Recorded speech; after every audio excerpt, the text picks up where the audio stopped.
नमस्कार दोस्तों, स्वागत है आपका मेरे YouTube चैनल पर। आज मैं बात करूंगी श्री कृष्ण भगवान की छठी महोत्सव के बारे में। जिस प्रकार से आप भगवान श्री कृष्ण का जन्मोत्सव मनाते हैं जन्माष्टमी के दिन, ठीक उसी प्रकार कान्हा जी की छठी मनाने की भी विशेष परंपरा है। तो छठी वाले दिन ऐसे कौन से 3 कार्य हैं हम सभी को अवश्य करने चाहिए, वो सब मैं बताऊँगी आपको अपनी इसी वीडियो में। छठी वाले दिन ऐसे कौन से कार्य हैं जो किए जाते हैं जिनको करने से हमारे घर परिवार में सुख समृद्धि बढ़ती है और कान्हा जी का स्थायी रूप से आशीर्वाद है हम सब पर बना रहता है। और अंत में मैं सुनाऊंगी छठी माता की कथा। तो आप यदि मेरी वीडियो पर न्यू हैं, मेरे चैनल पर पहली बार आए हैं, तो मेरी वीडियो को लाइक और मेरे चैनल को सब्सक्राइब ज़रूर कर लीजिए। मैं इस तरह की वीडियो हर रोज़ अपने चैनल पर अपलोड करती हूँ। यदि आपको वीडियो पसंद आए तो आप इसे अपने फ्रेंड्स फैमिली के साथ शेयर भी कर सकते हैं। तो देखिए, श्री कृष्ण जन्माष्टमी के बाद भगवान श्री कृष्ण की छठी मनाने की भी परंपरा है।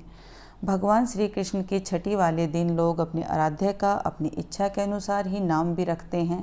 यदि जन्माष्टमी के दिन आपने लड्डू गोपाल जी लाए हुए हैं, उनका नामकरण भी छठी वाले दिन ही किया जाता है। तो कुछ लोग भगवान श्री कृष्ण को माधव, लड्डू गोपाल, ठाकुर जी आदि नामों से भी पुकारते हैं। यदि आपने भी लड्डू गोपाल रखे हुए हैं, नामकरण किया हुआ है तो बहुत अच्छी बात है। या फिर आपने लड्डू गोपाल जन्माष्टमी के दिन बैठाए हुए हैं तो छठी वाले दिन इनका नामकरण आप अवश्य कीजिए। जन्माष्टमी के 6 दिन बाद भगवान श्री कृष्ण की छठी मनाई जाती है।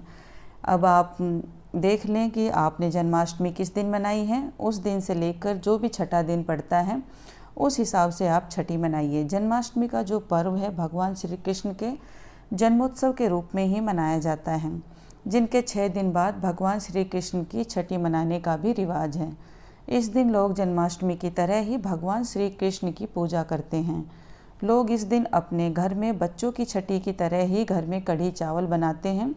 इस दिन भगवान श्री कृष्ण को पीले रंग के वस्त्र और माखन मिश्री का भोग भी लगाया जाता है। वैसे तो छठी को दोपहर के टाइम ही मनाया जाता है, या फिर आपके घर परिवार में जो भी रीति रिवाज हो, जिस तरह से आप मनाते आ रहे हो, या फिर जिस तरह से आप अपने बच्चों की छठी मनाते हो, उसी प्रकार आप श्री कृष्ण भगवान की लड्डू गोपाल की छठी मनाइए। छठी किस तरह से मनाते हैं वो भी मैं आपके साथ शेयर करूँगी। तो सुबह सूर्योदय के बाद आपको सबसे पहले स्नान आदि से निवृत्त होकर लड्डू गोपाल को, ठाकुर जी को आपको पंचामृत से स्नान कराना है।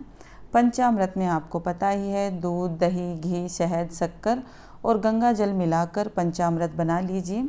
उसके बाद आप ठाकुर जी को स्नान कराइए। यदि शंख आपके पास है तो शंख से स्नान कराइए, या फिर चांदी के पात्र में भरकर आप पंचामृत से स्नान करा सकते हैं। इसके बाद भगवान श्री कृष्ण को पीले रंग के वस्त्र पहनाइए और उनका श्रृंगार कीजिए। इसके बाद ठाकुर जी को मिश्री और माखन का भोग अवश्य लगाएं। इस दिन कढ़ी चावल बनाने का भी विशेष महत्व है। आप इस दिन कढ़ी चावल बनाकर ठाकुर जी को भोग अवश्य लगाएं।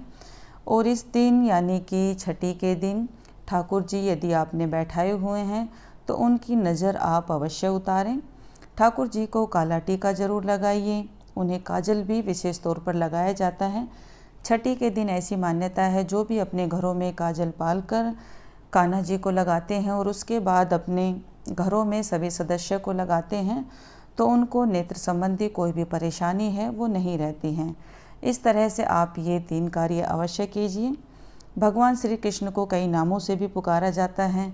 यदि आपने ठाकुर जी का नाम रखा हुआ है, श्री कृष्ण का नाम रखा हुआ है तो बहुत अच्छा है, या फिर आप जन्माष्टमी के दिन या छठी के दिन भी आप उनका नामकरण कर सकते हैं। आपको जो भी नाम पसंद हो वह नाम रख सकते हैं। चाहे तो आप उन्हें माधव, लड्डू गोपाल, ठाकुर जी भी कह सकते हैं या श्याम भी कह सकते हैं। छठी के मौके पर भगवान श्री कृष्ण को चाबी भी सौंपी जाती है। इस दिन आप भगवान श्री कृष्ण को घर की चाबी सौंप सकते हैं। उसके बाद भगवान से अपने घर में सदैव स्नेह और कृपा के लिए प्रार्थना भी करें। उनसे अपने घर के पालन पोषण के लिए भी प्रार्थना करें। ऐसा करके इस तरह से आप छठी उत्सव है वो मना सकते हैं। छठी उत्सव मनाने से लड्डू गोपाल की सदैव कृपा दृष्टि है वो आपके घर पर स्थायी रूप से बनी रहती है और सदा सदा के लिए लड्डू गोपाल आपके घर में है स्थायी रूप से निवास करते हैं। छठी के दिन छठी की जो कथा है उसको सुनने का भी काफ़ी विशेष महत्व है। तो पौराणिक कथा के अनुसार जब भगवान श्री कृष्ण की छठी थी तो उस समय भगवान श्री कृष्ण अत्यधिक रो रहे थे। तो कोई कह रहा था कि भगवान श्री कृष्ण को नज़र लगी हुई है, कोई कह रहा था कि भगवान श्री कृष्ण को भूख लगी हुई है। यशोदा माता का दूध है वो उतर नहीं रहा था। इस पर ब्रह्मा जी ने महामाया को कृष्ण जी को चुप कराने को कहा। महामाया गोकुल पहुंच गई और भगवान श्री कृष्ण के सामने कई तरह के नाटक करने लगी। कभी चिड़िया बनकर श्री कृष्ण के सामने आ जाती, कभी चिड़िया बनकर उड़ जाती। इस तरह से श्री कृष्ण है वो खिलखिलाकर हंसने लगे। उसके बाद श्री कृष्ण चुप हो गए, जिसके बाद ब्रह्मा जी ने महामाया को छठी देवी होने का वरदान दिया और कहा कि तुम प्रत्येक घर में छठी देवी के नाम से आदर के साथ पूजी जाओगी। ये थी छठी की कथा। इस तरह से आप छठी महोत्सव मना सकते हैं। आपके घर परिवार में जैसा रीति रिवाज है, जिस तरह से मनाते आ रहे हों उस तरह से भी आप छठी मनाइए। या फिर ये देख लीजिए आपके घर परिवार में पास के मंदिर में जब भी छठी मनाई जा रही हो उस दिन भी आप छठी मना सकते हैं।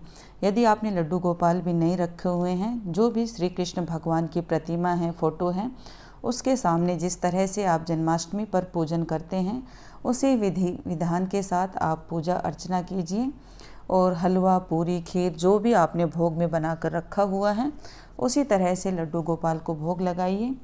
और कान्हा जी की शाम के समय जिस तरह से छठी मनाई जाती है, काजल लगाकर, नज़र उतार कर, नज़रिया वगैरह बांध कर, उस तरह से मनाइए। तो उम्मीद करती हूँ कि मेरे द्वारा बताई गई यह जानकारी आपके लिए काफ़ी हेल्पफुल होगी। यदि वीडियो पसंद आए तो लाइक ज़रूर कर दें, शेयर भी कर दें। मिलती हूँ आपसे एक ऐसी अच्छी वीडियो के साथ। तब तक के लिए राधे राधे, शाम से मिला दें।